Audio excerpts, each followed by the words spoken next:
Assalamu alaikum warahmatullah.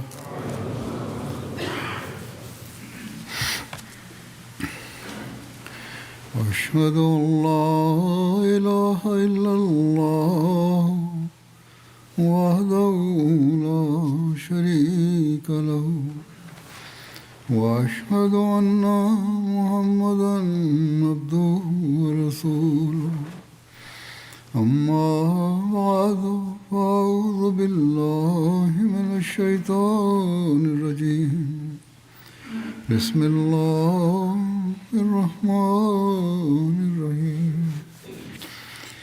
الحمد لله رب العالمين الرحمن الرحيم مالك يوم الدين إياك نعبد وإياك نستعين اهدنا الصراط المستقيم صراط الذين أنعمت عليهم غير المغضوب عليهم ولا الضالين.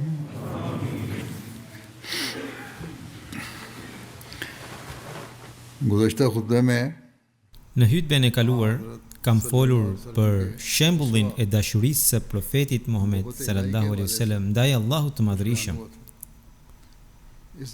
Në këtë epokë, në veprën e shërbyesit të vërtet të profetit Muhammed sallallahu alaihi wasallam shohim reflektim të pikërisht kësaj dashurie, gjë që Hazrat Mesiu premtuar, pra shërbëtori i profetit, shërbëtori i përkryer i profetit, e arriti pikërisht duke ndjekur profetin Muhammed sallallahu alaihi wasallam. Këta shembuj ekzistojnë edhe sot. Domethënë standardet e larta të dashurisë ndaj Allahut dhe si pasojë e saj bekimet hyjnore që zbriten mbi të, si edhe dashuria e tij ndaj Allahut, i shikonin qartë edhe njerëzit përreth.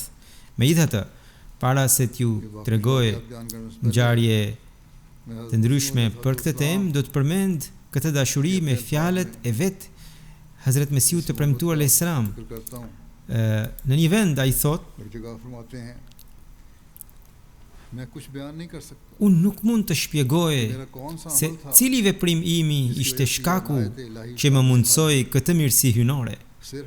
Vetëm e ndjeja brenda vetes se që vetë zemra ime ka një tërheqje të fortë dhe besnike drejt Allahut, një tërheqje të cilën asgjë nuk mund ta ndal dot. Andaj, këto bekime janë pikërisht fal kësaj ndjenjeje. Pra mirësitë që Allahu mi ka dhuruar, Hazrat Mesiu ibn Islam thot, janë fal kësaj ndjenjeje. Siç e kam përmendur edhe në hutben e kaluar, ai e ka shprehur në shumë vende se gjithçka që ka fituar sepse ka qenë ndjekës i plot dhe i dashuruar i profetit Muhammed sallallahu alaihi wasallam dhe rrjedhimisht dyert e dashurisë së Allahut u hapën njëra pas tjetrës për të dhe ai fitoi vetëdijen e kësaj dashurie. Pastaj bekimet hyjnore filluan të binin mbi të si shi.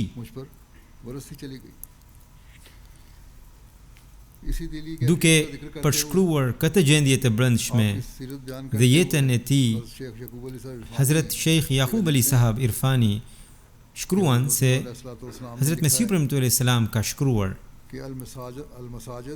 Al-masajidu makani was-salihuna ikhwani wa dhikrullahi mali wa khalqullahi ayali. Domethënë xhamit janë vendbanimi im, të dëlirët janë vëllezërit e mi.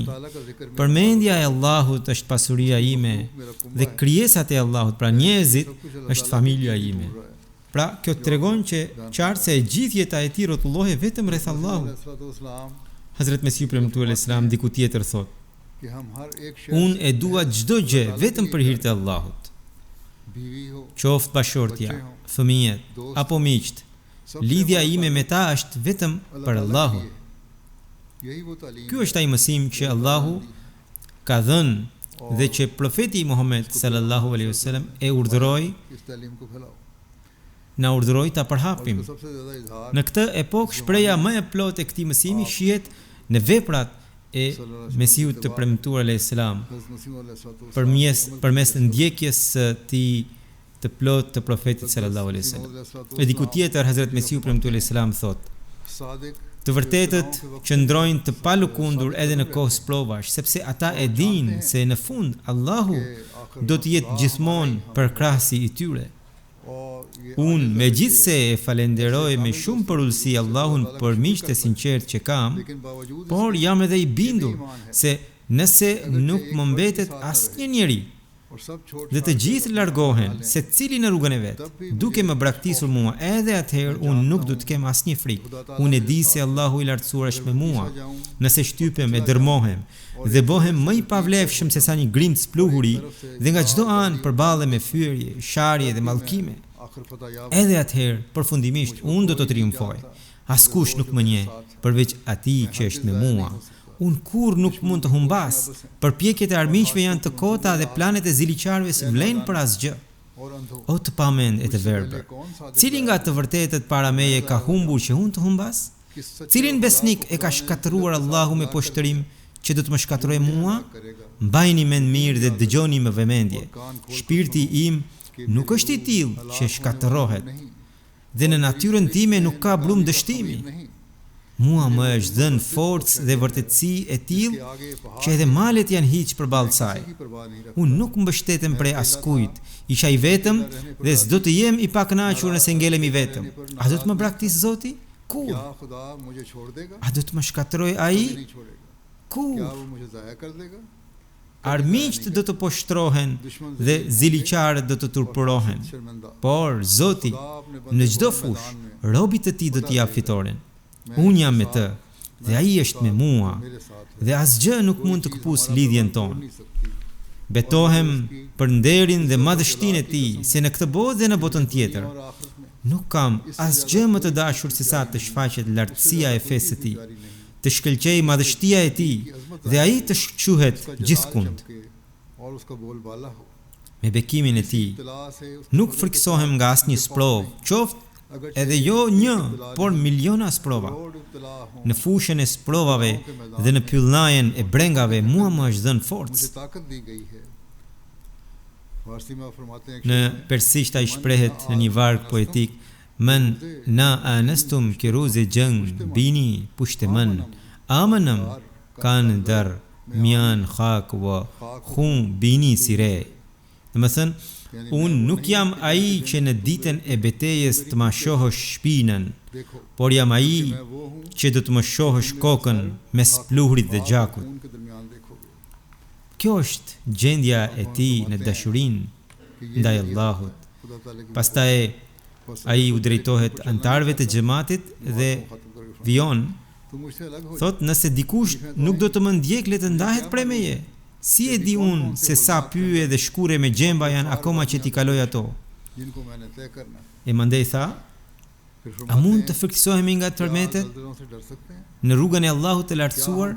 A mund të shqetësohemi nga sprovat? A mund të ndahemi për shkak të ndonjë sprove të Zotit ton të dashur? Kurse si jo. Një rrëfim që tregon Hazrat Mirza Bashir Ahmed Sahibi, ku përmendet dashuria e Mesihut të premtuar për Allahun dhe shpirti i sakrificës së tij për fenë islame. Ai thotë se Molvi Server Shah Sahibi i kishte treguar këtë ngjarje. Ai tha: Në ditët kur në Gurdaspur zhvillohej procesi gjyqësor kundër Kerim Dinit dhe kur magjistrati, pra gjyqtari, kishte caktuar datën për seancën, ndërkohë që huzuri, pra Hazrat Mesihu ibn Islam, ndodhej në Kadian. 2 ditë para seancës, huzuri më dërgoi në Gurdaspur që të nxirja disa dhe të përgatisja disa referenca, sepse në seancën e ardhshme duhet të paraqitishin si prova dhe referenca.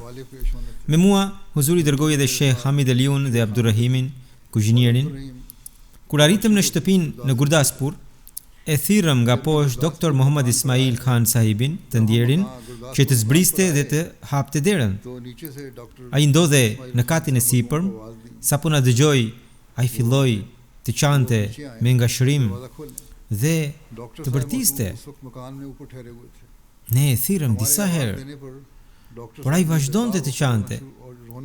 Pas pak kohe zbriti poshtë duke fshirë lotët, e pyetëm për arsyen dhe ai na tha: Sapo më erdhi Munshi Muhammad Husaini. Ai, pra Muhammad Husaini ishte një ahmedian dhe punonte si në punës në gjykat.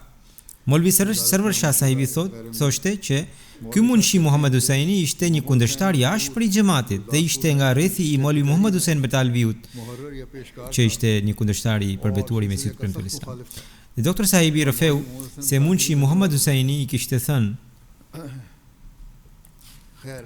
këto ditë këtu mbajt një mbledhje e hindusve, pra e arjanve.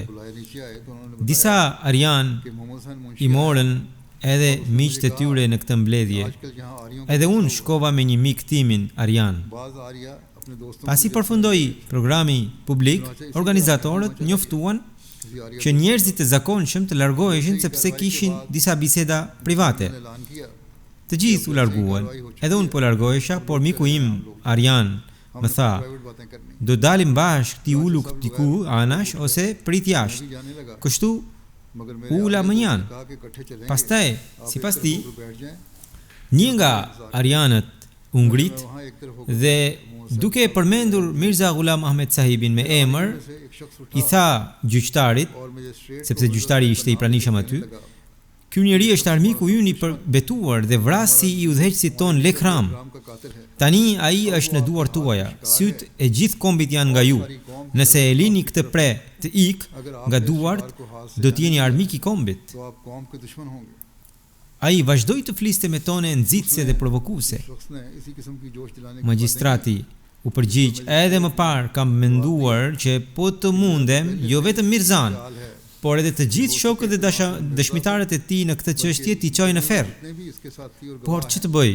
Çështja po drejtohet me aq zgjuarsi sa nuk po gjej vend ku të godas. Megjithatë, sot po betohem se çfarëdo që të ndodh, që në seancën e parë do të ndërmarr veprim ligjor. Munshi Muhammad Husaini i kishte shpjeguar doktorit se veprim ligjor do të thoshte se gjyqtari kishte të drejtë të arrestonte të pandehurin në çdo fazë të procesit dhe ta dërgonte në paraburgim pa pranuar garanci. Pastaj i kishte thënë: ti e di që jam kundërshtar i ashpër i xhamatit tuaj. Jam ndjekës i Molvi Muhammad Husainit, por megjithatë nuk mund ta shoh një familje fisnike të poshtërohet e të shkatërohet, sidomos nga duart e hindusve. E di që familja e Mirza Sahibit është ndër më të nderuarat në provincë, prandaj po ta jap këtë lajm që të merrni masa. Dhe ai sugjeroi dy rrugë.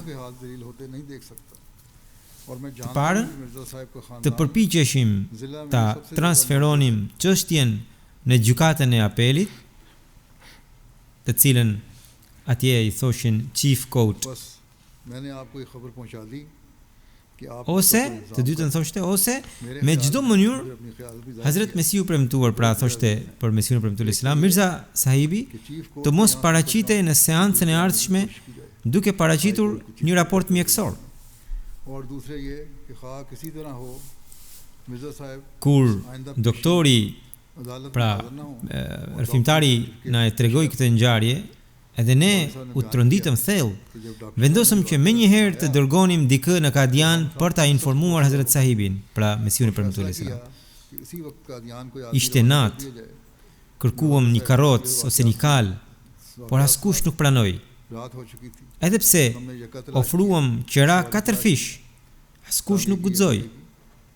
Atmosfera e armiqësisë ishte aq e ndezur sa askush nuk donte të na ndihmonte. Në fund, Sheikh Hamid Aliun, Abdul Rahimin dhe një person të tretë i nisëm në këmbë drejt Kadianit. Ata arritën atje në kohën e namazit të sabahut dhe ja treguan shkurtimisht Hazret Mesiut të premtuar atë që ndodhi, pra ngjarje. Hazret Sahibi me qetësi të plot tha: nuk ka gjë, ne do të shkojmë në Batala, është një qytet afër Kadianit. Khwaja Sahib dhe Molvi Muhammad Ali Sahibi janë duke u kthyer nga Lahori dhe do të na takojnë atje. Aty do të flasim dhe do të shohim se çfarë ka ndodhur me kërkesën për transferimin e çështjes. Avokatët, duke ndjer anshmërinë e gjyqtarit, kishin paraqitur tashmë një kërkesë në gjykatën e apelit për transferimin e çështjes. Po atë ditë huzuri shkoi në Batala. Gjatë udhëtimit, Khwaja sahibi dhe Molvi sahibi e informuan se kërkesa për transferim ishte refuzuar. Pra, gjykata e apelit u refuzoi kërkesën. Pastaj Hazrat Mesiu premtull Islam shkoi në Gurdaspur. Gjatë rrugës, ai nuk u tha asgjë Khwaja sahibi dhe Molvi sahibit për këtë lajm, pra që ata kishin marrë kërcënime. Kur arriti në shtëpinë ku do të qëndronte, Hazrat Mesiu premtull Islam, sipas zakonit, shkoi në një dhomë të veçantë dhe ushtri në shtrat. Por ne, thot rrëfimtari, doktor Molvi Server Shah sahibi, thot ishim të tmerruar. Çfarë do të ndodh tani? Gjyqtari ka dhënë një premtim të prerë.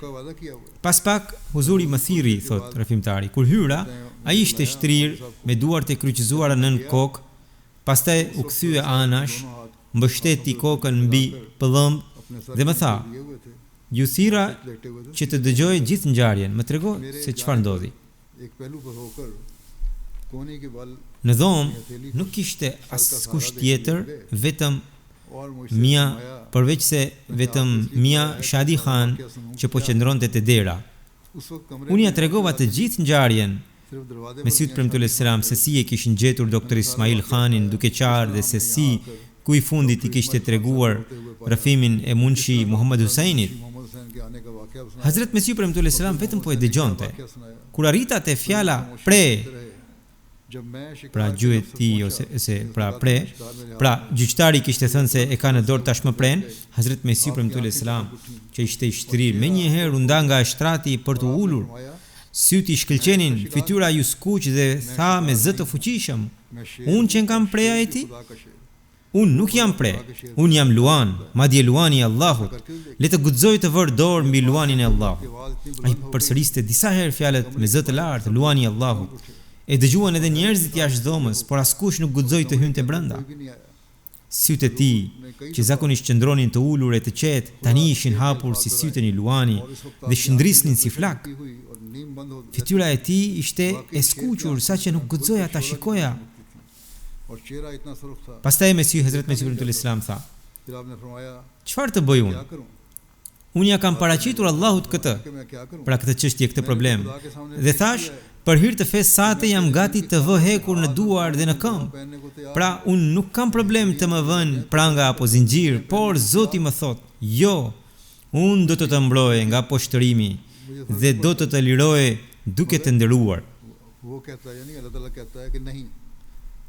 Pas kësaj, huzuri filloi të fliste për dashurinë hynore dhe për rrezgjysmore, foli me pasion të madh për këtë temë. Kjo ishte një pamje e jashtëzakonshme e sakrificës në dashurinë ndaj Allahut. Sa i fortë ishte besimi i tij te Allahu dhe sa e thellë ishte bindja se përderisa ai e donte Allahun dhe ishte gati për çdo sakrificë për hir të tij, Allahu kur nuk do ta linte të humbiste. Ka edhe një ngjarje tjetër e ngjashme me këtë. Njëherë, kur inspektori i policisë, kapiten Lemar Chend, erdhi papritur në Kadian me trupat e tij policore, duke dyshuar për përfshirjen në vrasjen e Lekramit, dhe Mir Nasir Nawab sahibi u njoftua për këtë, ai shkoi tejet i shqetësuar tek Hazrat Mesiu premtull Islam. Me zë të dridhur, mezi arriti t'i thoshte se inspektori i policisë po vinte me urdhër arresti dhe pranga. Në atë kohë, Hazrat Mesiu premtull Islam ishte duke shkruar librin Nurul Quran.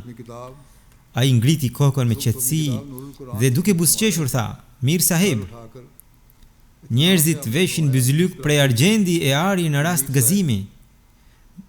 Unë do ta konsideroj se kam veshur byzylyk prej hekuri në rrugën e Allahut."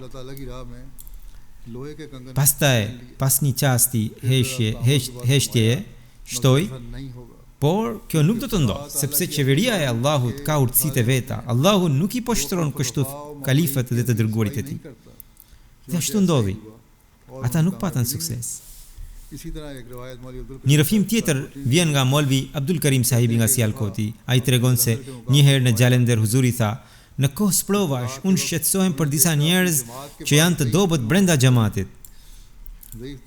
Ai shpjegoi se sprova kishte vështirësitë e veta, procesi gjyqësore kishte, kundërshtime kishte, si ndaj tij ashtu edhe ndaj anëtarëve të xhamatit, por shtoi, sa për mua, nëse edhe sikur të më shpalle me zë të qartë, ti je i refuzuar dhe asnjë kërkesë jotja nuk do të pranohet, prap se prap.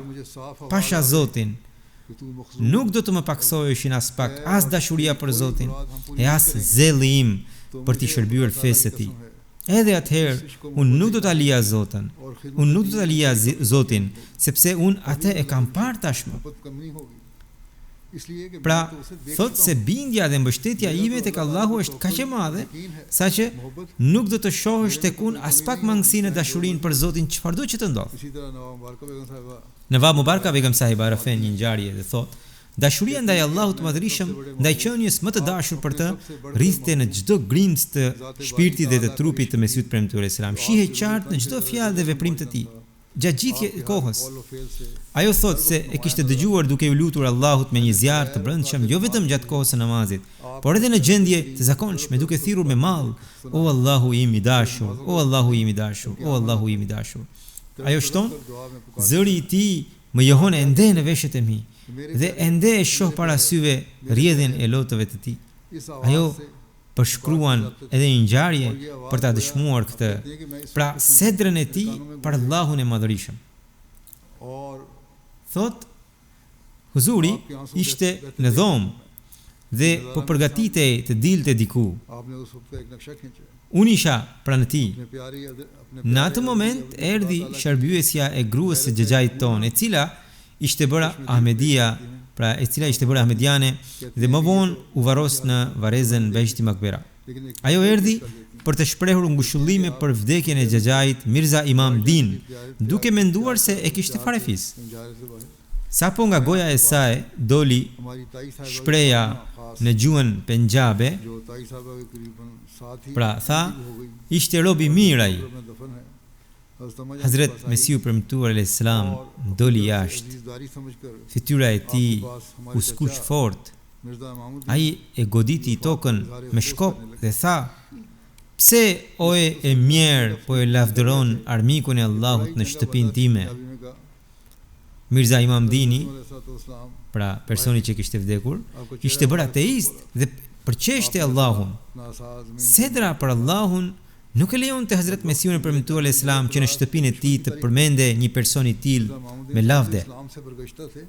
Nawab Mubaraka Begum Sahiba, pra e bia e Hazret Mesiut të premtuar alayhis salam, shkruan se në zërin e tij kishte një madhështi të tillë sa ajo grua iku me vrap. Mirza Imam Din ishte ateist dhe huzuri nuk mund ta pranonte që në shtëpinë e tij të lavdërohe një ateist i tillë në atë mënyrë. Duke ndjekur shembullin e udhëheqësit të tij, pra atë të profetit Muhammed sallallahu alaihi wasallam, ai e kaloi fëmijërinë dhe rinin të zhytur në dashurinë ndaj Allahut. Në një rrëfim Hazret Mirza Bashir Ahmed Sahibi shkruan se një zyrtar i lartë i solli një mundësi pune te gjyshi ynë dhe e pyeti gjyshin: kam dëgjuar se kemi edhe një djalë të vogël. Keni edhe një djalë të vogël, por nuk e kemi parë kurrë atë. Babai i Hazret Mesiut të premtuar buzëqeshi dhe tha: po, kam një djalë të vogël, por ai është si një nuse e sapo martuar. Ndaj shfaqet rrallë. Nëse doni ta shihni, shkoni dhe kërkojeni në ndonjë qoshe të xhamisë. Aty do të jetë ai. Ky rrëfim është shpjeguar më tej edhe nga Mirajuddin Sahib Umar, i cili shkruan se babai i Hazret Mesiut të premtuar i kishte thënë atij: shkoni dhe kërkojeni te çezmat e abdesit në xhami. Nëse nuk e gjeni aty, mos u ktheni i zhgënjur. Hyni brenda xhamisë dhe kërkojeni në ndonjë qoshe. Nëse as aty nuk e gjeni, përsëri mos u ktheni pa shpresë. Shikoni në rreshta, sepse dikush mund ta ketë mbështjell atë me segjade, sepse ai ka vdekur për së gjalli dhe nuk e ndjen. Pra, gjendja e tij, pra gjendja e Mesiut të premtuar në rini ishte e tillë që ishte tërësisht e përhumbur, e vdekur në thonjza në dashurinë për Allahun. Kishte arritur në atë shkallë sa nëse dikush do ta mbështillte edhe në segjade ai as nuk do të lëvizte sipas babait të tij dhe as nuk do ta ndjente, sepse për nga gjendja shpirtërore ai ishte sikur i vdekur për botën dhe i gjallë vetëm për Allahun. Në të njëjtën mënyrë, Hazrat Mirza Bashir Ahmed Sahibi rreth një ngjarje tjetër. Ai thotë, mua më tregoi Haji Abdul Majid Sahibi në Ludhiana se një herë Hazrat Mesih ibn Islam ndodhe në Ludhiana në oborin e shtëpisë sime, kishte një pemë nim, pra një pemë indiane, ishte stina e shirave dhe gjethet e saj ishin jashtëzakonisht të gjelbra dhe të bukura. Huzuri më tha, Haji Sahib, shiko gjethet e kësaj peme, sa të bukura janë.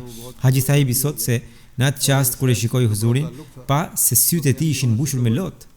Hazrat Muslim Audi tregon, këtu ishte një person i cili më vonë u bë një Ahmedi shumë i sinqert dhe kishte lidhje shumë të fortë me Mesionin për Islam, por para se të bëjë Ahmedi, Huzuri kishte qenë i zemëruar me të për 20 vjet dhe arsyeja ishte kjo. Ati personi kishte vdekur djali. Huzuri së bashku me vëllain e tij shkuan në shtëpinë e tij për t'i shprehur ngushëllime. Sipas zakonit të tyre, kur dikush vinte dhe kishte lidhje të afërt me ta, e përqafonin, qanin me zët dhe bërtisnin. Edhe zotëria në fjalë përqafoi vëllain e madh të Mesit premtuar duke qarë me zët e lartë dhe tha, Zoti më pas ka bërë padrejtësi të madhe. Sapo Huzuri dëgjoi këtë fjalë, ndjeu një neveri aq të fortë që nuk donte as t'i shihte më fytyrën. Më vonë, Allahu i dha atij personi udhëzim dhe ai u largua nga këto mendësi të gabuara. Po ashtu Mirza Bashir Ahmed Sahibi Rofense në një ngjarje tjetër, Munshi Zafar Ahmed Sahibi nga Kapurthala më tregoi me shkrim se Hazrat Mesih premtuar vuante nga një problem në kokë, kishte marrëmendje të shpeshta. Ishte një mjek që shquhej dhe thuhej se ishte specialist për këtë sëmundje. E thirrën nga larg dhe i dërguan edhe paratë e udhëtimit. Ai e pa Hazrat Mesihin e premtuar dhe tha, do t'ju shëroj plotësisht brenda 2 ditësh. Sapo dëgjoi këtë, Hazrat Mesih premtuar u fut në një dhomë tjetër dhe i dërgoi me shkrim një mesazh Hazrat Maulvi Sahibit, Maulvi Nuruddin Sahibit, duke thënë, unë asnjë mënyrë nuk dua të trajtohem nga ky njeri. Ai po bën sikur të jetë vetë Zoti. Hazrat Mesih premtuar alayhis salam urdhëroi që të jepeshin paratë e kthimit plus edhe 25 rupi shtesë dhe që mjeku të përcillej menjëherë. Dhe ashtu veprua. Pra, Huzuri tha, mjeku pretendonte shërimin në atë mënyrë sikur të ishte vetë Zoti, por kush tjetër përveç Allahut mund të shërojë? Shëruesi i vërtet është vetëm Allahu. Po ashtu Mirza Bashir Ahmed Sahibi rreth një ngjarje tjetër, përsëri nga Munshi Zafar Sahibi. Chaudhry Rustam Ali Khan Sahibi i ndjer ishte inspektor hekurude. Ai merrte një pagë mujore për 150 rupish. Ishte një njeri shumë i sinqert dhe i respektuar në xhamat. Ai mbante për vete vetëm 20 rupi në muaj dhe të gjithë pjesën tjetër të pagesës ja dërgonte rregullisht Mesiut të premtuar. Ky ishte zakoni i tij i përhershëm. Ai kishte vetëm një djalë. Kur djali i sumur e solli në Kadian bashkë me bashorten, qëndruan në shtëpinë e Hazrat Mesiut të premtuar. Një ditë Huzuri tha, mbrëm pash në ëndër sikur dikush po ma shante Zotin. Kjo më shkaktoi një tronditje të madhe. Ditën pas këtij rrëfimi të ëndrës, djali i mysafirit vdiq. Meqense ishte djali i vetëm, nëna e tij u trondit thellë dhe në gjendje dëshpërimi, duke ju drejtuar Zotit Madhrishëm, Zurit thoshte: "O mizor, sa padrejtësi të madhe më pas ke bërë ti." Zuri dëgjoi këtë fjalë, menjëherë doli jashtë dhe ishte shumë i pikëlluar dhe i zemëruar. Tha fort: "Që në këtë çast kjo grua le të largohet nga shtëpia ime." Nëna e Dr. Mir Muhammad Ismail Sahibit, e cila ishte një grua shumë i mençur, e këshilloi bashkëshorten e Chaudhry Sahibit, pra e mysafirit, dhe i tha se Huzuri ishte shumë i zemëruar. Ajo u pendua, kërkoi falje dhe tha se nuk do të bërtiste më. Nëna e Mir Sahibit shkoi tek Huzuri dhe i tha se gruaja ishte penduar dhe kishte ndaluar edhe së bërtituri. Huzuri tha: "Në rregull, le të qëndrojë. Organizoni varrimin e djalit." Sheikh Yaqub Ali Sahib Irfani, duke përshkruar përshtypjet nga jeta e Hazrat Mesiut të premtuar alayhis salam, shkruan, madje janë vetë fjalët e Hazrat Mesiut të premtuar që ai shënoi që Huzuri i tha kështu: "Sa herë që më ndodhte të shkoja në Dalhousie, duke parë shpatat e gjelbra të maleve dhe ujin që rrithte, në zemrën time zgjohe pa vetëdije një hov i fort për të lavdëruar Allahun. Ibadeti merr një shije të veçantë dhe e ndjej se aty ka një mundësi shumë të mirë për të medituar. Pra duke parë natyrën, duke folur për këtë shije, për këtë dashuri dhe zjarr shpirtëror diku, Hazrat Mesihu premtuar selam thotë: një dashuri e ëmbël hynore, e ushqyer nga kënaqësia e bashkimit me Allahun, e takimit me Allahun, vendoset në zemrat e njohësve të Zotit. Nëse qenja e atyre që e duan Allahun do të shtype në ndonjë havan, ose midis mokrave të mullirit, të fatkeqësive dhe të brengave, prej saj do të dalë vetëm lëngu i dashurisë për Allahun dhe asgjë tjetër jo. Domethënë, një dashuri e tillë vendoset në zemrat e atyre që e duan Allahun, saqë edhe po ti shtypësh, apo ti bluash, apo ti shtrydhesh në çdo lloj shtrëngese, nuk do të gjesh asgjë tjetër përveç dashurisë hynore. Një rrëfim tjetër e sjell Mirza Bashir Ahmed Sahibi nga Malik Maula Bakhsh Sahibi, kur Sahibzada Mirza Mubarak Ahmed Sahibi, pra djali i Mesihut të premtuar alayhis salam, ishte i sëmur. Shqetësimi dhe kujdesi i Hazrat Mesihut të premtuar alayhis salam për të ishte i njohur për të gjithë. Pra kujdese shumë Mesihu alayhis salam për djalin. Kur djali ndroi jetë, Serdar Fazl Sahibi dhe Dr. Ibadullah Sahibi i ndjer dhe unë, rrëfimtari thot, shkuam në Kadian për ngushëllim. Por kur Mesihu premtuar alayhis salam erdhi në xhami, ai duke si zakonisht, madje edhe më i gëzuar se më parë. Kur u përmend vdekja e djalit, Huzuri tha: Mubarak Ahmedi vdiq, fjala e Zotit tim u përmbush. Ai më kishte njoftuar më herët se ky djalë ose do të vdiste shpejt ose do të bëhej shumë shpejt një njeri thellësisht i lidhur me Allahun. Pra Allahu e thiri pranë vetes. Çfarë është një Mubarak Ahmed? Edhe sikur të kisha 1000 djem dhe të gjithë të vdisnin, por më mjafton që Zoti im të jetë i kënaqur dhe fjala e tij të përmbushet.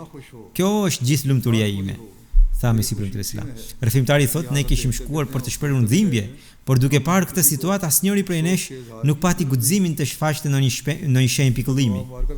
Hazrat Nawab Mubaraka Begum Sahiba e bija, pra, shkruan: dashuria e tij e sinqertë për Zotin ishte e dukshme në çdo çast. Një herë e pash ndërkohë ai ishte duke u lutur dhe duke qarë me një dhimbje të thellë përsëriste: O Allahu im i dashur, o Allahu im i dashur. Pra me shumë dhimbje i drejtohej të dashurit të tij. Këtë e kam parë vet. Ai ishte i dashuruar me profetin Muhammed sallallahu alaihi wasallam, i dashuruar me Zotin e lartësuar. Në fytyrën e tij shkëlqente drita e kësaj dashurie. Në gjuhën e tij rriste po ajo dritë. Nga fjalët e tij buronin burime drite. Por sytë e verbër nuk mundën ta shihnin. Kur sufi i njohur nga Ludhiana, Hazrat Munshi Ahmed Jan Sahibi, u nis për hax, Hazrat Mesihu premtuar alayhis salam i shkroi një letër paranisjes.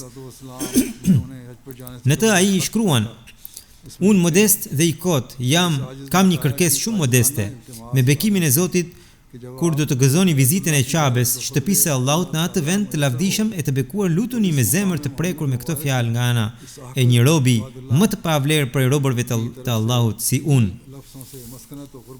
O mëshiruesi i të gjithë mëshiruesve. Pra, këtë lutje Mesihu ibn Islami porositi ta bonte nga ana e tij në Qabe. O mëshiruesi i të gjithë mëshiruesve. Një rob i pa aft, i kot, shumë mëkatar dhe i pavlerë, i quajtur Ghulam Ahmed, që jeton në tokën tënde të Indis, po të lutet: O mëshiruesi të gjithë mëshiruesve, je i kënaqur me mua dhe mi fal gjunahet dhe mëkatet, sepse ti je shumë mëkatfalës dhe mëshirbërës, dhe më mundso të bëj punë të tilla me të cilat ti kënaqesh jashtëzakonisht shumë. Midis meje dhe vetes sime vendos largësinë e lindjes së të Perëndimit dhe jetën time, vdekjen time dhe çdo forcë që kam, përdore në rrugën tënde. Më mbaj gjallë vetëm me dashurinë tënde, më merr shpirtin vetëm me dashurinë tënde, dhe më ringjall vetëm midis ndjekësve që përsosmërisht janë të dashuruar me ty. O mëshiruesi i të gjithë mëshiruesve, vetëm me bekimin tënd përmbushe detyrën për të cilën më ke caktuar, për të cilën më ke dhënë kaq pasion në zemër. Përsose Islamin me dorën time të paaft përballë kundërshtarëve dhe të gjithë atyre që ende nuk janë në dieni të mirave të tij. Në saj të faljes së mëshirës sate, më mbaj në strehën tënde mbrojtëse mua të paaft dhe të gjithë miqt të sinqertët dhe bashkëpëndimtarët e mi, dhe bëhu mbrojtësi dhe miku i tyre në besim e në botë, dhe pranoj ata të gjithë në shtëpinë tënde të pëlqimit. Salavate, selam dhe bekime sa më shumë qofshin mbi profetin, mbi popullin dhe sahabët e tij.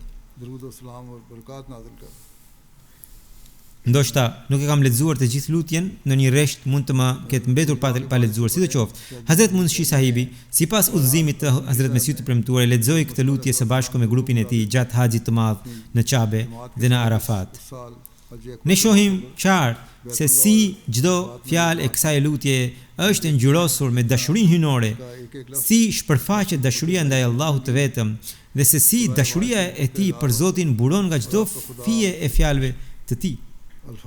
Hazrat Mesiu premtuar Islam thot: unë them se edhe sikur të isha i bindur se dashuria për Zotin e Madhrishëm dhe bindja ndaj tij do të më shkaktonin dënimin më të ashpër, prap betohem në atë Zot. Natyra ime është e tillë që do të isha i gatshëm të përballoja vuajtjet dhe sprovat me kënaqësi të madhe, me hov dashurie dhe me pasion të fuqishëm. Largimin qoftë një hap nga bindja dhe nënshtrimi ndaj Allahut, natyra ime e konsideron më të rëndë se 1000 vdekje ose vdekje të pafundme dhe më të rënda se të gjitha brenga dhe fatkeqësi. Më pas ai thot: sa fatkeq është ai njeri që ende nuk di se ai ka një Zot, i cili ka fuqi mbi çdo gjë. Parajsa jon është Zoti ynë. Kënaqësitë tona më të larta gjenden në Zotin ton sepse ne e pam atë dhe çdo lloj bukurie e gjetëm në të. Kjo pasuri është me vlerë ta marrësh edhe nëse e gjen duke dhënë jetën. Dhe ky rubin është me vlerë ta blesh edhe sikur të kushtoj sa e gjithë qenia jote. O të humbur, vraponi drejt këtij burimi se do t'ju shuaj etjen. Ky është burimi i jetës që do t'i shpëtoj. Ç'i të bëj unë? Si mund ta gdhen në zemrat e njerëzve këtë lajm të gëzuar? Me çfarë daulleje t'i njoftoj njerëzit se ky është Zoti i tyre? Dhe me çfarë ilaçi t'u kuroj veshët që ata të fillojnë të dëgjojnë? Nëse bëheni të Zotit, dijeni se Zoti është juaj. Ju do të jeni në gjumë, kurse Zoti i Madhrishëm për ju do të rrisë zgjuar. Ju do të jeni të shkujdesur nga armiku, kurse Zoti do ta vëzhgojë atë dhe do ta shpartallojë planin e tij. Ju ende nuk e dini se çfarë forcash ka Zoti juaj, sepse po ta dinit, nuk do t'ju vinte asnjë ditë e tillë që të brengoseshit kaq shumë për botën. Një njeri që zotron një thesar, vallë, a mund të qaj dhe a mund të pikëllohet e të shkatërohet kur humb vetëm 100 darkë? Po të ishit në dieni të thesarit që Zoti juaj ju vjen në ndihmë për çdo nevojë, pse do të bëheshit kaq të vdekur për botën? Zoti është një thesar i bukur. Çmojeni atë, sepse ai është ndihmësi në çdo hap tuaj. Pa atë ju jeni asgjë dhe as planet dhe mjetet tuaja nuk mund të bëjnë ndonjë gjë. Duke shprehur dashurinë ndaj Allahut në një mënyrë shumë të ndjerë, Hazrat Mesiu premtuar alayhis salam thot: o Zoti im, o miku im, o sundimtari im i dashur, o i dashuri im, o i adhuruari im, bota më drejtohet duke thënë ti je qafir, por a ka ndo kusht tjetër më të dashur për mua se ti? Nëse do të kishte, për hir të ti do të lij aty. Por unë shoh se kur njerëzit janë të pavëmendshëm, kur as miqtë e mi dhe as armiqtë e mi nuk e dinë se në çfarë gjendje jam, pikërisht atëherë ti më zgjon dhe me dashuri e dëmshuri të madhe më thua: mos u brengoz, unë jam me ty. Atëherë o miku im, si është e mundur që pas gjithë këtyre mirësive unë të braktis ty, kurrën e kurrës? Duke u drejtuar Allahut, Hazrat Mesiu premtuar Islam thot: unë nuk mund t'i numëroj dot shenjat që i njoh. Unë të njoh ty dhe e di se ti je Zoti im. Prandaj shpirti im gëzohet me emrin tënd. Ashtu siç gëzohet një foshnjë kur sheh nënën e tij, por shumica e njerëzve nuk më kanë njohur dhe nuk më kanë pranuar. Kjo ishte dashuria e hyjnore dhe ky ishte zjarri i dashurisë për Allahun që lindi në zemrën e Hazrat Mesiut premtuar Islam, në ndjekje të plot të udhëheqësit të tij, profetit Muhammed sallallahu alaihi wasallam. Këtë mësim ai ia dha edhe xhamatit të tij. Ai na porositi të bëhemi gati për çdo sakrificë. Kur të sakrifikoni për hir të Allahut, të shfaqni dashurinë tuaj ndaj tij dhe ta përmbushni të drejtën e kësaj dashurie. Atëherë Allahu do t'ju dojë po ashtu, do t'ju mbrojë nga çdo armik, do t'ju ruajë nga çdo vështirësi dhe për çdo vepër që do ta bëni për kënaqësinë e tij, ai do t'i shpërblej pa më si në këtë botë, ashtu edhe në botën tjetër. Allahu na bëft prej atyre që i do ai dhe prej atyre që e duan atë. Që nga dje ka filluar viti i ri, siç e dini, dhe të gjithë po i urojnë njëri tjetrit, le të lutemi që ky vit të jetë për ne një vit me bekime të panumërta. Allahu i shkatroft planet e kundërshtarëve dhe të armiqve dhe ta bekoj xhamatin me përparime edhe më të mëdha se më parë. Ne që jetojmë jashtë, sidomos në vendet e lira, jemi të lirë dhe po i festojmë gëzimet e vitit të ri. Madje edhe në Pakistan e në vendet e tjera njerëzit po i festojnë. Në këto momente ti përkujtojmë në lutjet tona edhe vëllezërit e burgosur. Vëllezërit e burgosur në rrugën e Allahut, në burgjet e Pakistanit, siç e kanë përmendur edhe ditët e fundit, Mubarak Sani sahibi është dënuar me burgim të përjetshëm vetëm për shkak të xhamatit dhe ka edhe të tjerë që ndodhen në gjendje burgimi. Edhe në këtë gjendje ata po hynë në këtë vit duke falendëruar Allahun pa asnjë ankesë për hir të kënaqësisë së Allahut. Ata kanë pranuar të mbajnë pranga prej hekuri.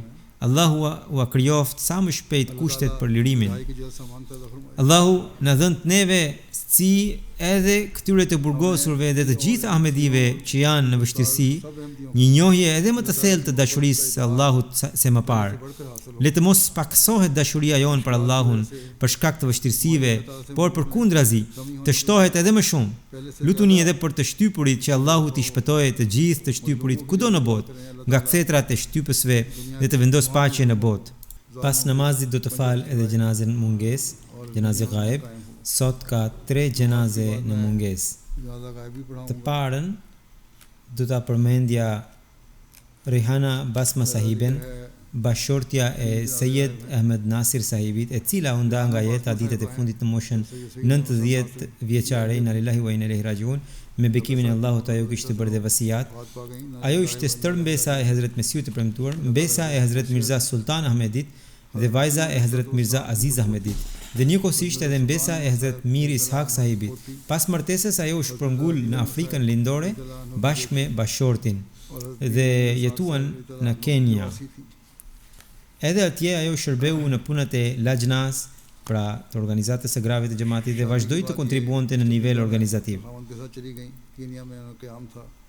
2 nga djemtë e saj janë të dedikuar përjetësisht.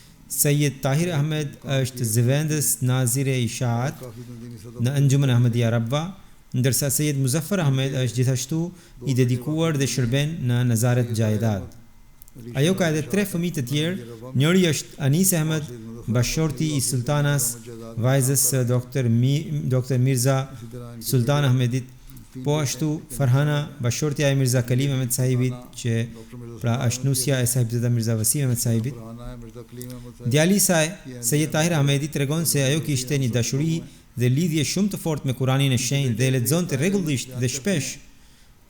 Ajo kishte një lidhje jashtëzakonisht të fortë dashurie dhe përkushtimi ndaj kalifatit.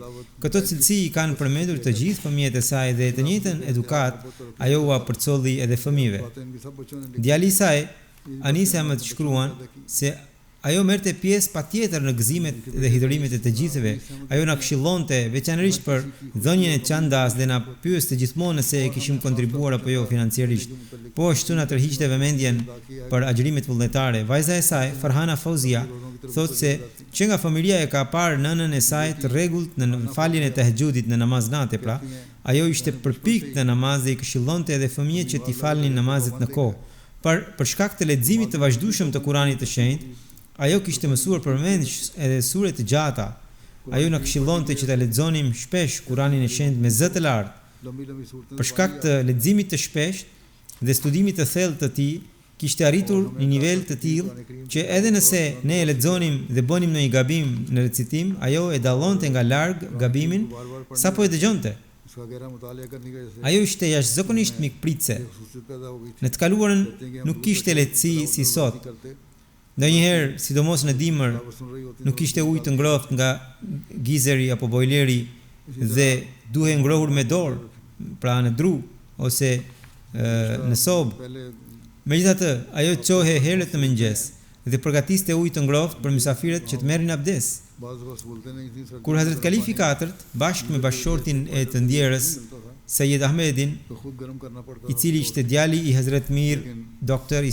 Mir Muhammad Ismail Sahibit, udhëtonte dhe qëndronte në shtëpinë e tyre.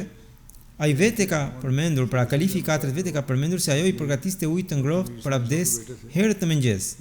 Një ditë ai kishte vendosur të çohej vetë shumë herët për ta ngrohur ujin, që ajo të mos lodhe. Por kur u ngrit, pa se uji I ngrohtë tashmë ishte gati. Edhe pse përballuan vështirësi financiare, e ndjera e menaxhoi shtëpinë me mençuri dhe rregullsi. Siç e përmenda më herët, ata jetuan fillimisht në Kenya e më pas me udhëzimin e Hazrat Kalifit të tretë rahimahullahu taala u kthyen në Pakistan. Atje kushtet nuk ishin si më parë, por ajo I përballoi të gjitha me buzëqeshje dhe durim. Motra e saj, Atika Farzana, thot se ajo kishte një ndjeshmëri shumë të madhe për xhamatin dhe nuk duronte të dëgjonte asgjë kundër tij. Motra tjetër e madhe, Dureshevar Durdana, thot se ajo zgjohej, pra e ndjera zgjohej për tahajjud, për namaz nate pa alarm. Për shkak të vajzave të saj ajo ndonjëherë shqetësohej, por I thoshte, mos u mërzit, Allahu do t'u rregullojë martesat. Dhe Allahu vërtet I rregulloi ato. Ajo ishte shumë e duruar, falendëruese dhe me një forcë të madhe shpirtërore. Allahu e falt dhe e mëshiroft.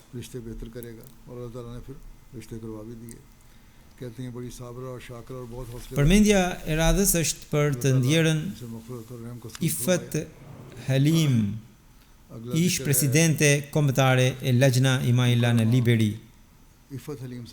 Ajo ishte bashortja e Dr. Abdul Halim Sahibit, I dedikuar përjetësisht dhe përgjegjës I klinikës Mandrauja në Liberi. Ajo u smur dhe për trajtim kishte shkuar në Holand. Më 21 dhjetor ajo ndroi jetë në moshën 69 vjeçare. Inna lillahi wa inna ilaihi rajiun. Me bekimin e Allahut ajo kishte bërë dhe vasiat me pjesëmarrje për 1/3 në sistemin e vasiatit, 1/3 e pasurisë së tij. Xhamati Ahmedia mbriti në familjen e saj përmes tërgjyshit të tij, të saj pra, Muhammad Ali Sahib, I cili kishte bërë beat në dorën e Hazrat Kalifit të dytë. Në korrik 2004 e ndjera shkoi në Liberi bashkë me bashortin. 21 vjet I kaloi në Liberi. Gjatë kësaj kohe ajo shërbeu disa herë si presidente e Lajnas dhe edhe në momentin e ndarjes nga jeta ishte duke shërbyer si presidente e Lajna Imaila. Ajo ishte e rregullt në tahajjud, kujdese për agjërimet, lexonte Kuranin e Shenjtë me rregullsi dhe kishte një lidhje jashtëzakonisht të fortë dashurie dhe bindje ndaj kalifatit. Detyrat organizative I kryente me sinqeritet të madh. Merrte pjesë në entuziazëm në fushatat pra në lëvizjet që kalifi I kohës bënte për sakrificat financiare, jepte shpesh sadakat e bamirësi, ishte mikpritse e dashur në shoqëri me moral të lartë dhe e mbushur me ndjenjen e shërbimit ndaj njerëzve të vuajtur. Ajo jo vetëm që lexonte Kuranin me dashuri vet, por organizonte dhe klasa të posaçme për lajna, kurse pra ku mësonte grave dhe fëmijëve leximin e Kuranit dhe organizonte dhe aminet e tyre. Mikpritja ishte një cilësi shumë e spikatur tek ajo. Njerëzit që ndronin tek ajo jo vetëm një ditë apo dy ditë, por me ditë të tëra, dhe ajo I shërbente me gëzim dhe zemërgjërsi, sidomos gjatë muajit të Ramazanit. Ajo organizonte rregullisht syfyr dhe iftar për njerëzit në nevojë. Çdo njeri që e njihte e përmendte këtë cilësi të saj me shumë dashuri. Presidentja e një lagjeje në xhamat, zonja Arifa, thot se përpikëria e saj në namaz ishte jashtëzakonshme. Ajo tregonte se kur zonja Ifet Halim shkonte në shtëpinë e saj, pra e ndjera kur shkonte në shtëpinë e saj, nëse gjatë punës vinte koha e namazit, ajo thoshte, së pari do të falim namazin, pastaj do ta vazhdojmë punën. Nuk ndodhte kur që të thoshte ta mbarojmë punën dhe pastaj falemi. Për të, namazi vinte gjithmonë e para. Faruk Shabir Sahibi, misionar në Liberi, thot, Nëse personaliteti i zonjës Ifet Halim do të përshkruhe me pak fjalë, mjafton të thuhet se ajo ishte fytyra e vërtet e një ahmediane. Një misionar lokal nga Liberia, Mokroma Sahibi, i cili shërben aktualisht atje, thot se ka pasur shumë raste për ta takuar dhe biseduar me të. Dhe çdo herë ndjente sikur po fliste me një nën, dashuria e së cilës për fëmijët nuk njihte kufi. Ajo nuk kishte fëmijë biologjik, por kishte adoptuar 2 fëmijë. Njëra ishte vajza e vllajt të bashortit të saj, e cila është 14 vjeçe dhe aktualisht po shkollohet. Fëmia tjetër ishte një djalë liberian, Ahmed Masrur Singba, quhet fëmia tjetër, të cilin ajo e mori në moshë shumë të vogël dhe e rriti si fëmijën e vet. Sot ai është student në Xhamia Ahmedia International në Gan, dhe është në vitin e 5, pra në Derja Khamsa. Allahu i pranoft lutjet e saj për këta fëmijë dhe e falt dhe e mëshiroft të ndjerën.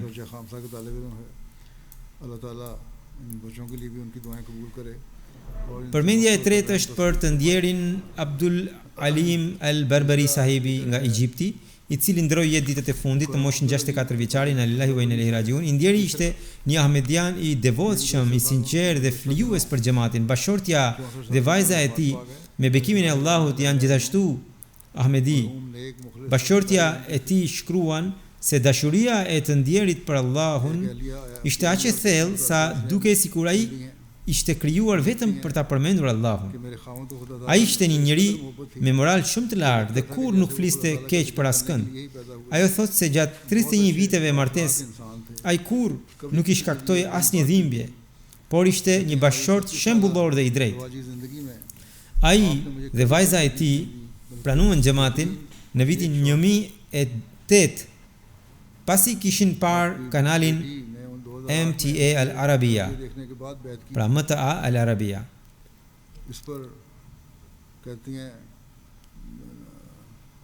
Bashortja tregon se ajo vet kishte kundërshtuar ashpër, kishte krijuar vështirësi dhe kishte thirrur edhe familjarët për ta kundërshtuar atë, por babe bie treguan durim të jashtëzakonshëm. Pra bashortja më përpara nuk ishte ahmediane. Një ditë bashortja dëgjoi bashortin e saj duke u lutur me zë të lartë pas namazit, duke thënë vazhdimisht: "O Zot, ose udhëzoje bashorten time, ose largoje prej meje. Pra lutje për mua." Kjo lutje e preku thellë, thot ajo. Edhe pse në fillim nuk i tregoi atij. Ajo vetë filloi të lutej dhe pas një muaj me bekimin e Allahut Zoti ja qetësoi zemrën dhe ajo pati mundësinë të bëjë bejatin duke u antarësuar në xhamat. Kjo tregon se ata që me sinqeritet e kërkojnë udhëzimin, Allahu i udhëzon. Pas bejatit, vëllezërit e tij e kundërshtuan ashpër. Ata thirrën dhe një hoxh të njohur për ta larguar nga xhamati, por ai dështoi. Bashortja tregon se përgjigjja e tij ishte e qartë. Tha, e vërteta e Hazret Mesiu të premtuar është bërë për mua aq e qartë dhe ka zënë rrojë kaq thellë në zemrën time sa nuk mund të largohem nga besimi im. Përmes tij kam arritur njohjen e vërtetë të Allahut dhe këtë nuk mund ta braktis me asnjë çmim. U tha atyre ai. Ai duroi 11 vite sëmundje, gjithmonë me durim dhe i kënaqur me vullnetin e Allahut. Shpesh thoshte, ai që e do takimin me Allahun, Allahu e do takimin me të. Edhe në ditët e fundit të jetës, fjalët Allah i dilin nga goja. Presidenti i xhamatit të Egjiptit thot se tek ai gjithmonë shihe një shprehje e natyrshme e dashurisë për xhamatin dhe kalifatin. Disa u përpoqën ta fusnin në fitne, pra në ngatresë, por ai qëndroi i palëkundur në beslidhjen e bejatit. Në fshatin e tij qindra jo ahmedian morën pjesë në xhenazën e tij, të cilën presidenti i xhamatit e fali në xhamin e jo ahmedive. Djali i tij nuk ishte ahmedian, Pra nuk është Ahmedian, por i ndjeri e kishte porositur që gjenazja e tij të falet sipas mënyrës së xhamatit musliman Ahmedia, pra nga një imam i xhamatit. Djali ka moral të mirë dhe aktualisht po studion për xhamatin dhe kërkon rreth xhamatit. Allahu e falë dhe mëshiroft, t'i shtoj familjes së tij sinqeritet dhe besnikëri dhe t'i jap edhe djalit të tij mundësinë për ta pranuar xhamatin. Edhe Tahir Nadim sahibi ka shkruar për të ndjerin, ai thotë se disa vite më parë kishte shkuar në Egjipt dhe atje kishte takuar të ndjerin. Tahir Nadim sahibi tregon se ata atje i rrëfyen një ngjarje lidhur me bejatin e bashortes së tij. Ai thot, imani im ndaj Mesiut të premtuar ka qenë, pra i ndjeri thot, imani im ndaj Mesiut të premtuar ka qenë i fortë që nga fillimi, por Allahu i Madhërisëm, duke pranuar lutjen time, e forcoi edhe më tej imanin tim përmes bejatit të bashortes sime.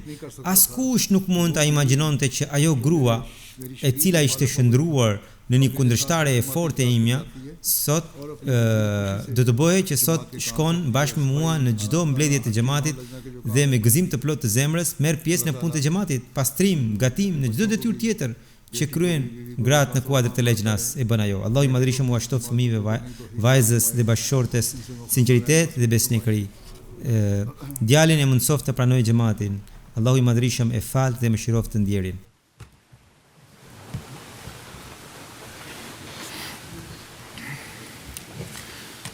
الحمد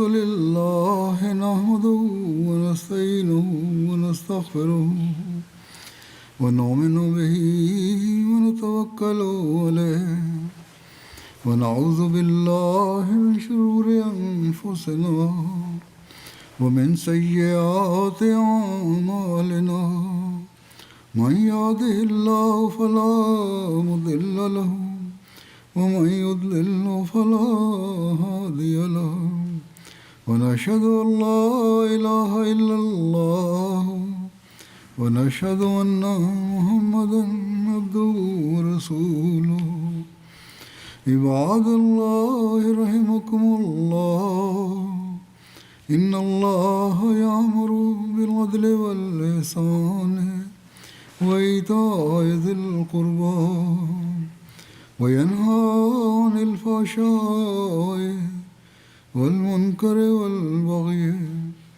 يعظكم لعلكم تذكرون اذكروا الله يذكركم وادعوه يستجب لكم ولذكر الله أكبر